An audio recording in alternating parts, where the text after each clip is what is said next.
Hey everybody, what's going on? Welcome back to the truth. Where today, I'm kind of gonna talk about a couple things. We're gonna hit on a lot of different things. Today's gonna be a bit of a different episode. Normally, we'd be going over my reactions or whatever to this or that. But since we had that week of no football and now we do have football, we're gonna get more into the NFL news, kind of start talking about things, kind of start getting into what we will be talking about post Super Bowl. But right now, today and tomorrow, I'm not really sure on how I'm gonna really figure out tomorrow's video. But today, right now, definitely gonna talk about some key topics that I want to talk about. Some things that I just kind of feel like need to be addressed. Some things that I think are gonna be really interesting to see, some things that we've found out recently that are really interesting to see. I'll get more into that once we get to those certain topics. But just getting into it, let's get into it. Taylor Swift.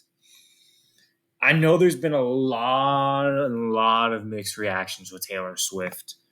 Um, Look, here's my opinion on it, and I understand the resentment of Taylor Swift because look, she is shown a lot.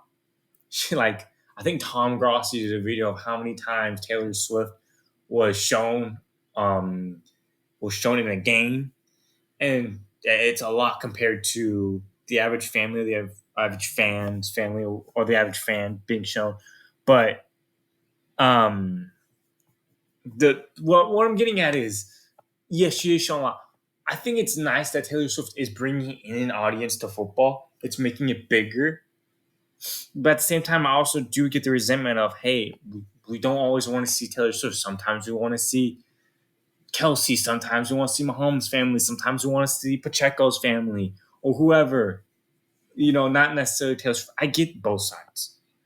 And I'm also, I think there is a middle ground. Okay, I understand you want to show Taylor Swift to abide by the fans. You can show a little bit, but also show more of the fans. I feel like that's something that's so missed, is seeing like the fans just go crazy after a celebration. Because you always see them dapping up and stuff. But like there's so many things you could do in so many perspectives. And I know it's so like the way the NFL does how they point to who they go to and stuff is so sophisticated. I didn't even realize it, but it really is. Like they have a whole director and they have whole shots and everything. It's crazy. But look, I think either extreme isn't really well. I think there has to be a middle ground, and that's my take on it. So going on to the next one. We're gonna skip on this because I'm going to talk about the Joe Tooney guard. Talk about all pro. Congrats, Joe Tooney, by the way. Good stuff on him. But I will be talking about that. I kind of want to save that for whenever I talk about my Super Bowl predictions and stuff like that. This is what I want. This is something else I want to talk about. Mahomes. Look, I've said this before. I don't resent the Chiefs. I don't resent the Chiefs. I don't resent the Patriots. I don't. They're good. They were the best that season at the games they had to play. They beat the teams they had to beat. With that being said, I think like I'm not gonna go out and hate a guy who's been great his entire career. Like, I'm not gonna go out here. People are gonna call him the villain, and if he wants to embrace that, go for it. I mean, like, I, look, as long as he's not acting in a manner that is unprofessional, kind of egging on players, doing this and doing like being all extra and stuff. As long as he's just playing good football, I really don't care. It won't change how good I think he is. I mean, like that's like okay, embrace being the villain. Like, good on you, I guess. It's just like I think it's so overrated at this point. Like, we hate the guy because he succeeds. It's like, dog, that's so stupid. That's so stupid for me to think. But I mean, it is what it is. Um, not this, not this. This was something that really caught my attention whenever I was going through Bleacher Report. So don't know, I like using Bleacher Report for all my NFL news and that collects articles and stuff. Whenever I'm looking at actual NFL transactions, NFL transactions or kind of trade rumors, I have some sources that I prefer. I think they're more reliable. And I'll be using that to kind of go off of it. I'll get more in depth in that and the post Super Bowl time whenever we get to that. But I will be using Bleacher Report for this moment right now. Mike Vrabel intimidated GMs. This was so interesting to me. Per The Athletic, via Bleacher Report, the former Titans head coach physical presence was a factor in not getting a job. I don't know how true this is. I don't think it's true because the idea of it, like honestly thinking the idea of his physical presence as a factor in why he did not get the job is so dumb. We're talking about a guy who lost his job and guys have come to his defense. I mean, we're talking about Derrick Henry, offensive lineman. Shoot, I mean, I think the entire team would come to his defense.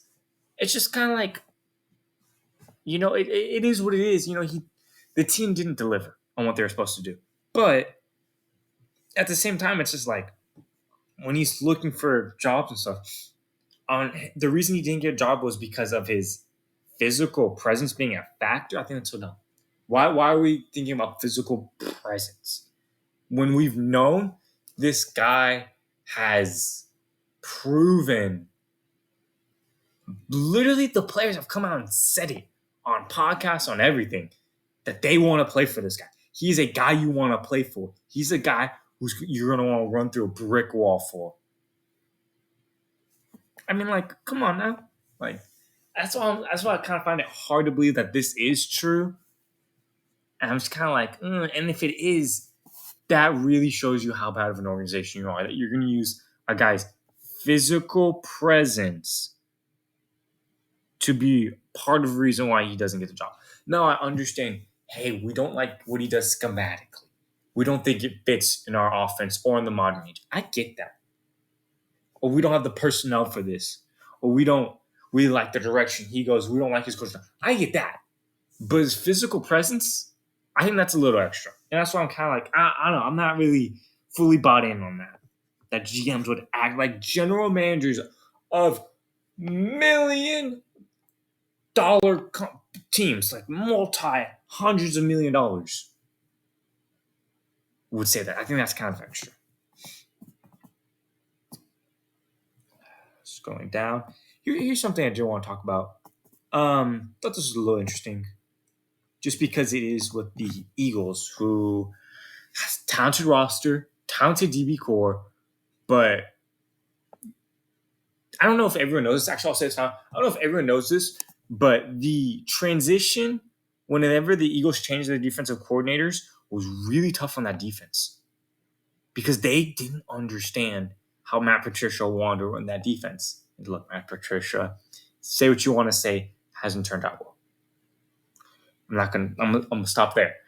Because I haven't done enough research, but say what you want to say. He's bounced around a couple teams. He hasn't done the best, but he has been put in positions. Teams trust him. But no. The Eagles are are expected to have defensive backs Christian Parker as their next defensive coordinator. That's really interesting to me because I wonder how that's going to change their scheme. Eagles are a team who have great pieces everywhere, on that defense. I'm sure the linebackers could need a little bit of work, but it's a good roster. It's a really good roster. Look, I'm really eager to see what's happening. Staff gets poached all the time. I'm glad a guy is getting a chance. That's awesome to hear. But I'm eager to see how this is really gonna. Are they gonna be able to one, are they going to be able to get the defense to buy in? And two, is it going to turn out well? It's going to be really interesting to see. Still really wanting to see how that offense is going to turn out too. This Bieniemy, Commanders won't keep Bieniemy. Dan Quinn confirms former offensive coach won't return after Cliff Kingsbury's hire. Where does Bieniemy go now? Does he go back to KC? It was so interesting to see because of how the offense performed. And this really isn't it's not a star-studded roster. Like, I think we can all sit here and say that the Washington Commanders don't have a star-studded offense. Now, do they have some good pieces? Yes. They have some good pieces at some good positions. But it's not star-studded. It's not what we look for and saying, oh, yeah, it's a pretty good offense. It's a pretty good roster. It's not. But at the same time, it's kind of like, dang, like, how much did Bieniemy say? How much was Bieniemy saying that roster? Like, they have good pieces. I thought they had a place where they could build on from and grow. It's really interesting to see that. I think just maybe with a new head coach, they want to go in a different direction. I get that. Also, it's going to be interesting. Does Bieniemy somehow find himself an offensive coordinating job, or does Bieniemy become a positional coach and a passing or run game coordinator? And that's going to be really interesting to see. We have seen guys who have gone from highly touted to positional coaches. It happens. So it's going to be really interesting to see. Bieniemy is a tough guy to play for because, one, he's hard on you and he's going to grind you out. But on the other end, he's a good coach. So, that's Bieniemy. Kind of wrapping things up here. I know, sorry, I couldn't get this set up. I know this has kind of been a shorter video. My apologies. It's just not a lot to talk about right now. I'm trying to save a lot of information for when we really hop into teams and all this and that. I'm excited. I don't want to drop some player grades on what I'm thinking about for quarterbacks. I know this season I'm really hitting on. This season I really want to hit on college quarterbacks and my opinions on them and stuff like that. But yeah, Roger Goodell's gonna take a year off of coaching. Roger Goodell, my bad. Bill Belichick. I'm sorry. Roger Goodell is the first name I saw. Bill Belichick will. I think that's super interesting. Kind of similar to how I think Sean Payton is, on how he took a year off. The fact that he's taking a year off means I don't think he's gonna retire.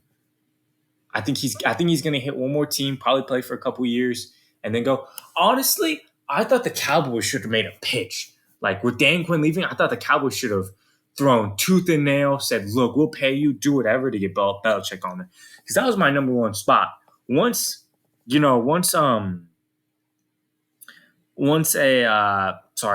Dan Quinn left, I was like, oh yeah, Belichick. Because that makes so much sense. The way that roster is built, the way it's put out, it's like, yeah, Belichick would be a great fit for that roster. I mean, like, holy cow, that roster defense would be great. Especially with Belichick under it. Like, he's going to run that defense so effectively, and it's going to be so great. And it hasn't happened, and Belichick's going to take a year off. I think that was the biggest miss for the Cowboys. And I'm talking about the Cowboys, but that was like my last pitch was like, I was telling Cowboys fans, I was like, yeah, go get Belichick. That makes so much sense. He's going to take a year off. Like he said, like Roger said, I do believe he's going to be around the game. Like, there's no doubt with whatever he decides to do after this year, which I don't really know if it's going to be retirement. I don't think so. This is a guy who loves football. This guy's won a lot of football games, but it happens. It can happen. He's a very smart guy. He will be around the game somehow. Like, there is no full retirement, whether that's in the box, talking to other people. He's going to be around the game somehow. Smart guy. Brilliant guy. Don't think he's... Look, I know I've said my take on him. I won't talk about it anymore. But he's a great coach. Heck of a coach. It's gonna be really interesting to see though. It's gonna be really interesting to see what happens with Belichick's career after this. Actually, let's see if I guess I'll hit on one final one.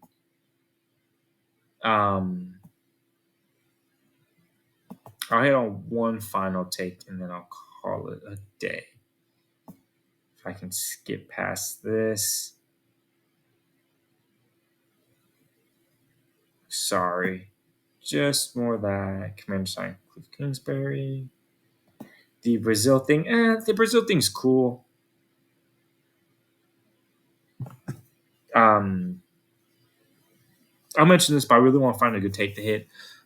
This will make the first time the NFL has ever played opening week Friday night game. It's going to be in Brazil. I think that's cool. I don't know if it's opening night worthy, but I mean, it's cool. Like, don't get me wrong. I just think, like, in my personal opinion, in an away game, like literally a game where you're going to play another country for your first week, that's tough on a team. That's really tough on a team. That's when I'm like, but we'll see. It's cool. This has been really interesting because it's the same Bills cycle. Like the Cowboys have a cycle with their team, the Bills have a cycle with their team. Stefon Diggs. I don't think like this is the same way I think Marshawn Lattimore, or these top tier players who are being kind of rumored, they might trade this. Like, dog, they're gonna have to give up back with how these contracts, how these players mean to the team, with how much the contracts affect the roster. They're gonna have to give up a bag to get these players, and that's why I'm kind of sitting here. Oh, sorry guys, oopsie.